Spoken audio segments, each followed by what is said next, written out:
네, 한 번쯤은 들어보셨을 누군가를 찾는 노래, 그리고 연상되는 사진 한 장. 경찰청 공개 수배 전단입니다. 공공기관 등에서 흔히 보이는 전단이지만 매년 위원회가 소집돼 치열한 회의를 거쳐서 만들어지는데요. 그 해에 검거가 가장 시급하다고 생각하는 피의자 20명을 엄선해야 하기 때문입니다. 그런데 이런 피의자들 사이에서도 11년째 1번을 지키고 있는 사람이 있습니다. 올해로 44살이 된 남성 황주연. 지난 2008년 전처를 살해한 뒤 아직까지 잡히지 않고 있는데요. 그 이유는 무엇일까요? 증거는 말한다에서 함께 추적해보시죠. 네, 지금부터 무려 11년째 지명 수배 전단 맨 앞자리를 차지한 황주연과 그날의 일을 추적해 보겠습니다. 무려 11년 전 정확히 어떤 일이 있었던 건가요? 이게 사건이 발생한 거는 2008년 6월 17일 오후 8시 19분경입니다. 네.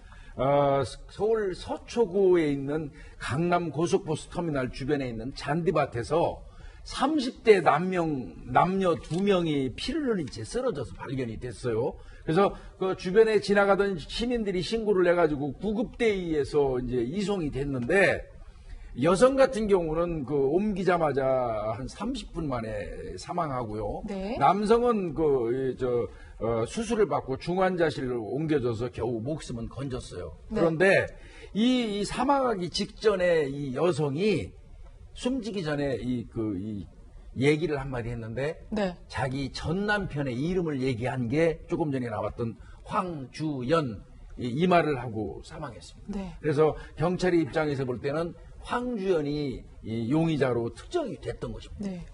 지금 보면 아무에게나 흉기를 휘두른 게 아니라요, 자신의 전처와 함께 있던 남성을 해치려고 한 것으로 보이는데, 두 사람이 어떤 관계입니까? 처음에는 이제 경찰에서는 남편이 자기 전처와 같이 있던 그 남성에 대해서 공격을 했다라고 네. 이렇게 생각을 해서 이 혹시 치정이 아닌가라고 이제 수사를 그쪽으로 이제 했었고요. 그리고 이제 언론에서도 이게 내연남이다 이렇게 이제 보도가 됐었었는데, 실제로는 이 내연남까지는 아니고 이 두 사람이 알게 된 지 한 2달 반 정도 되는 어떤 친구 관계였다. 이렇게 해가지고 사실은 그 남성 같은 경우는 이제 결국 나중에 치료를 받고 살았는데요. 이 자신을 내연남으로 이제 보도를 한 그것 때문에 상당히 어떤 심적 고통을 겪었다라고 하는 것으로 알려져 있습니다. 네. 그런데 이 사건이 일어난 장소와 특성상 상황을 목격한 사람들이 많았을 것 같은데, 황주연이 어디로 도망가는지 본 사람이 혹시 없었습니까? 네, 많은 사람들이 있었다라고 이야기를 합니다. 당시 이제 피를 흘리고 있는 피해자가 있었기 때문에 주변 시민들이 112에 신고를 했다라고 이야기를 하고 있고요. 그 목격한 사람이 한 명이 아니라 굉장히 많은 여러 시민들이었기 때문에 112에 신고한 사람들도 2~3명, 여러 명이었다라고 합니다. 또 게다가 이 범행 장소에서 황주연이 이 범행을 저지르고 황급히 도망가는 모습을 보고 뒤쫓아서 따라간 아저씨들도 있었다, 네. 용감한 시민들도 있었다라고 이야기를 하고 있기 때문에 현장 상황에 대한 그 목격자들이 상당했던 것 같습니다. 네. 근데 목격자 이야기를 들어보니까 가발을 썼네요. 네, 가발을 썼다라고 하는 것이 이제 밝혀짐으로써 이 범행 자체가 우발적인 것이 아니라 이미 이제 상대를 이렇게 해하고 난 이후에 본인은 가발을 쓰고 또 도주를 하는 데 있어서 자신의 인상착의를 남들에게 알려주지 않는 네. 이런 여러 가지 어떤 의도가 있었다라고 하는 것을 보게 된다면, 철저하게 이 두 사람을 목표로 해가지고 공격을 하고 난 이후에 자신이 도주하는까지도 고려를 해놓은 것 같습니다. 네, 굉장히 계획적이었다 이렇게 볼 수 있을 것 같은데, 이 팀장, 그런데 전처랑 같이 살지 않았다면서요. 그런데 어떻게 전처가 버스터미널로 가는지 어떻게 알았을까요? 네, 이 사건 발생 4일 전에 좀 119로 황 씨가 전화를 합니다.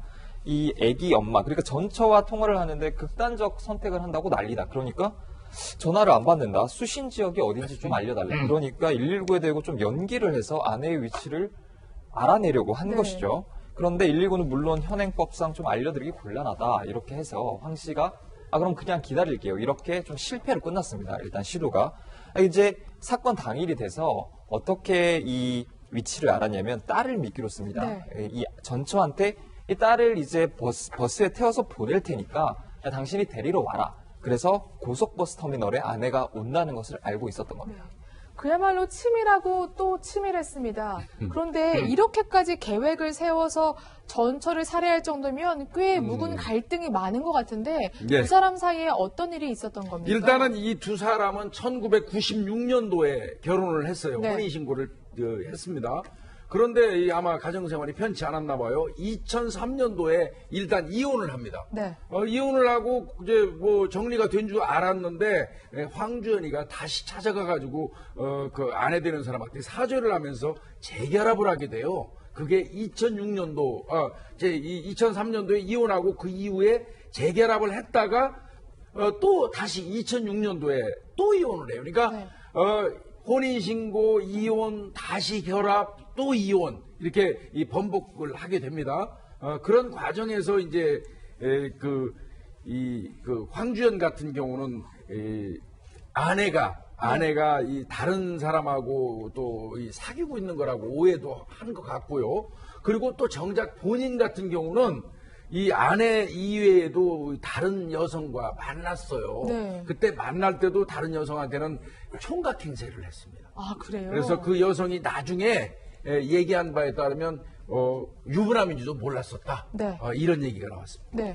그러니까 유부남인 걸 고백을 하니까, 이혼을 했다고 고백을 하니까 그 여성은 또 황 씨와 곧바로 헤어지죠. 헤어져 버린 거죠. 예. 근데 사실 이야기를 쫙 들어보면 황주연이란 사람이 잘못을 한 것 같은데 분노를 엉뚱한데 푼 건가요? 뭐 그렇게도 볼 수가 있겠습니다. 왜 그러냐면 원래 이 사람이 결혼을 해가지고 자기 가정을 관리하는 데 있어서 그 아내에게 폭력을 사용을 해가지고 결국 아내가 뭐 두 분이나 뛰쳐나간 그런 상황이 되는데, 그럼 그동안에는 자기는 혼자서 독수 공방을 했느냐 하면 그건 아니었단 말이죠. 다른 여성과 자기는 총각 행세를 하면서 4년 동안 살다가 나중에 그것이 이제 밝혀지니까 그 여성이 거부를 했고, 또 그 이후에도 그 여성에 대해서 찾아가가지고 상당히 좀 많은 괴롭힘을 줬는데 그 여성이 결국은 거기에 대해서 받아들이지 않았죠. 그러다 보니까 이제 그 다음에는 슬슬 옛날에 있던 또다시 이제 그 전처가 생각이 난 겁니다. 그래서 이제 거기에 대한 하나의 고리로 어린 딸을 위해서 재결합하자라고 했는데 전처가 지금 한두 번도 아니고 네. 그런 식으로 폭력을 지속적으로 당해왔기 때문에 여기에 대해서 거부를 한 거죠. 그렇기 때문에 이 그 황 씨의 생각은 늘 전처라고 하는 그 존재는 예비로 항상 대기를 하고 있다가 자기가 여성이 없으면은 언제든지 돌아갈 수 있는 그야말로 가두리 양식장에 있는 그런 어떤 그 개념으로 생각을 했었던 것 같아요. 그런데 그것을 거부하자, 나의 제안을 거부해? 라고 해가지고 결국은 아까 말씀하셨던 그 여성과 잘 살고 있었으면 자기 그 전처를 그렇게 살해를 하지는 않았을 거로 봅니다. 그래서 전처와 함께했던 남성을 보고 더욱더 분노가 폭발했겠다, 이런 추정이 가능한 건데 네, 예. 정말로 단단히 계획적으로 준비를 했던 것 같더라고요. 그 아마 이 남성하고 네. 같이 있는 거를 알고 이 황주연이가 유인을 한 건지 여부는 밝혀지지 않았습니다만은 네. 일단은 분명한 거는 딸을 믿기로 해서 내가 그 버스를 딸을 태워서 보낼 테니까 고속터미널에서 기다리고 있다가 딸을 데리고 가라 하고 유인한 거는 그 아내에 대해서 해코지하려는 마음은 이미 갖춘 것 같습니다. 네. 그렇게 했던 것 같고요. 경찰이 그 당시에 이제 이 황주연이 타고 와가지고 딸만 놔두고 이제 그 트럭도 놔둔 채 도주했잖아요. 네. 트럭을 검색하는 과정에서 충격적인 걸 보게 됩니다. 트럭에 이 덮개를 딱 열어보니까 옷장이 있었다는 거예요. 네. 그 옷장 속에는 김장용 비닐 같은 게 있었고요. 각종 그 예기와 둔기, 날카롭거나 뭉툭한 그 흉기, 그 다음에 마대자루 같은 게 그 안에 있었다는 거죠. 따라서 이거는 범행을 미리 사전에 준비했다는 어떤 증거가 된다, 이렇게 본 겁니다. 네. 이렇게 전처를 살해하고 전처와의 사이에서 낳은 딸까지 버리고 간 황주연인데요. 다음 날 돌연 친하게 지내던 가족에게 전화를 했다고 합니다. 변호사님, 뭘 부탁한 거예요? 네, 다음날 오전에 가족에게 연락을 했다라고 하고 있고요. 그 가족은 다름 아닌 매형이었다라고 합니다. 이 신도림 역사에서 공중전화를 이용해서 전화를 건 것 같은데요. 자신이 버리고 갔던 그 딸을 좀 챙겨달라라는 그런 말을 했다라고 이야기하고 있고요. 그러면서 본인은 스스로 목숨을 끊겠다라는 말을 남겼다라고 합니다. 네. 강남 고속버스 터미널에서 사라졌다가 다음날 신도림역에서 전화를 건 건데요. 그러면 이 팀장, 전화를 끊고는 신도림역에서 전철을 탔습니까? 네, 신도림역에서 이제 전화는 했는데 네. 신도림 역사에 들어간 흔적은 없다. 당시 이 수사팀장이 그렇게 밝혔습니다. 네. 뭐 신도림역뿐만 아니라 최소 6곳에 이 지하철 역사와에서 위치를 노출을 좀 하는데요. 처음에 이제 신도림역에서 매형에게 전화를 하고요. 그 다음에 영등포 시장역에서 지하철에 타는 모습이 이 CCTV에 또 포착이 됩니다. 그리고 50분 뒤엔 강남역을 빠져나가고요. 네. 그리고는 매형한테 전화를 한번 한 뒤에 이 40분 뒤에 사당역에서 또 지하철을 타고 이 삼각지역에서 하차를 한 뒤에 또다시 이 범계역에서 하차하는 모습이 마지막으로 CCTV에 포착이 됐습니다. 네, 저렇게 그래픽으로 저희가 표시를 해봤는데 그야말로 4시간 동안 6개의 지하철역을 거친 거거든요. 그러면 이거는 의도적이었다 이렇게 또 생각해 볼 수 있을 것 같은데요. 왜 그러냐면 적어도 이제 그 이 황 씨 같은 경우는 자기가 움직이는 그 동선상에 있어서의 어떤 CCTV가 네. 다 이렇게 설치가 되어 있다라고 하는 것을 분명히 알고 있을 겁니다. 그러니까 이제 경찰이 추적을 하는 과정에서 여러 군데에서 자신을 노출시킴으로써 경찰의 입장에서는 추적을 하는 입장에서는 여러 가지 어떤 혼선을 빚을 수 있는 그런 상황이 되는데 또 특히 이제 뭐 어느 지점에서 전화를 갖다가 한 번씩 함으로써 그 위치를 갖다가 확인을 해주지 않습니까? 그런데 이제 범계역 쪽에는 본인이 나름대로 미리 뭐 사전 정찰을 해가지고 그쪽에서 CCTV에 노출되지 않고 뭔가 어떻게 나갈 수 있는 그런 방법을 뭐 구상을 했는지는 모르겠습니다만 의도성이 충분히 있다라고 보고요. 그리고 이제 저는 자기 매형에게 목숨을 끊겠다라고 하는 이 마지막 메시지를 전한 것 역시 이것도 일종의 약간의 어떤 혼란 전술이 아닐까라고 하는 생각을 해봅니다. 네. 다시 한번 황주연이 움직인 그 지하철역의 경로를 한번 볼까요? 교수님 같이 봐주시죠. 혹시 네. 최종 목적지가 저기에 있기는 할까요? 아닙니다. 저거는 네. 조금 전에 오 교수님 말씀하신 것처럼 CCTV를 따돌리기 위한 동선입니다. 왔다 네. 갔다 하면서 결국은 이 도주의 한 방법이라고 추단하시는 게 맞을 것 같습니다. 그렇군요. 안타깝게도 황주연이 범계역을 나가는 모습이 마지막이었는데요.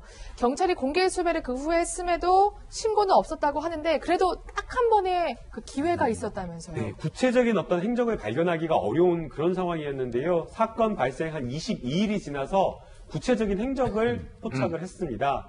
처음에 사건이 발생했던 이 서울 고속버스 터미널 인근에 PC방에서 그 흔적이 발견된 건데요. 이 농기계와 관련된 업을 하고 있었던 이 황주연이 이 농기계 사이트에 자신이 평소에 사용하던 아이디로 접속을 했습니다. 당연히 경찰로서는 이 PC방에 CCTV 확보하려고 노력을 했는데 안타깝게도 이 PC방에는 CCTV가 설치되지가 않았다고 합니다. 네. 그 뒤로는 정말 흔적조차 찾을 수 없었는데요. 11년의 세월이 흘렀습니다. 이 팀장, 그러면 정말 이제 살아는 있나 이런 생각마저 드는데요. 네, 검거가 안 되다 보니 11년 동안 참 다양한 가능성이 제기가 되는데요.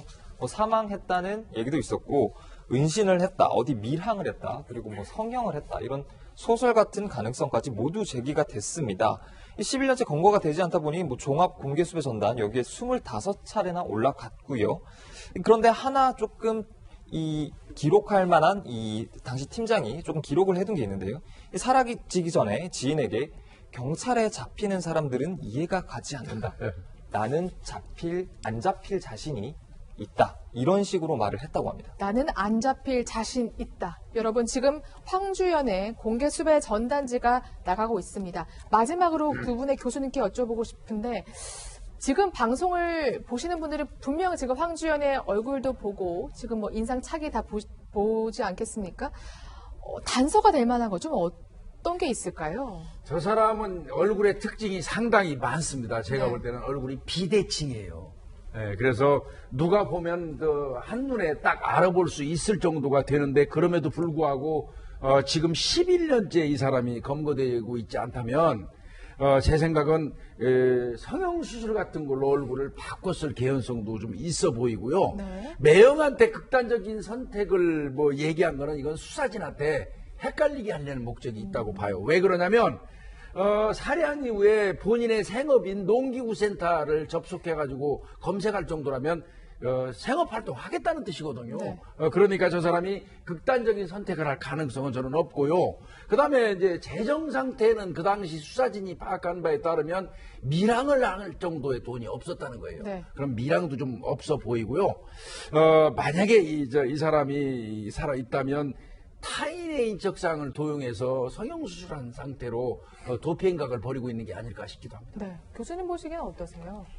저는 이제 본인 혼자만의 힘으로서는 저렇게 오랜 기간 동안 그 도주를 계속할 그 가능성이 상당히 낮다라고 봅니다. 왜 그러냐면 이제 뭐 지금 아까 말씀하신 대로 타인의 정보를 도용을 하지 않고 자신의 이름으로 살아가기에는 뭐 휴대폰이라든가 은행 거래 내역이라든가 이런 거 등등을 보았을 때는 우리나라에서는 불가능하거든요, 거의.